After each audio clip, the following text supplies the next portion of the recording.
Venezia prima provincia in Veneto per reati denunciati, Treviso ultima dietro anche a Rovigo e Belluno. Nella classifica sulla sicurezza nelle province italiane stilata da Il Sole 24 Ore, la Marca è addirittura 100ª su 106, ma le denunce sono in aumento rispetto allo scorso anno, più 1,9%, 2.352 ogni 100.000 abitanti.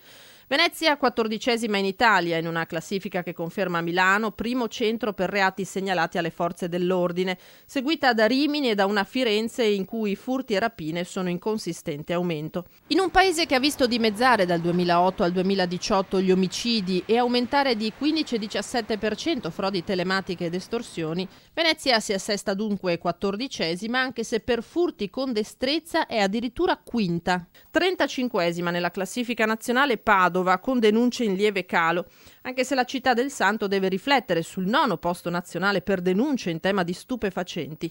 Verona è 37ª, Vicenza 84ª, 85ª Rovigo, dove i reati diminuiscono, 97ª Belluno, che segna però un generale più 8,1%, e 100ª Treviso, che registra però un più 16,4% in materia di estorsioni.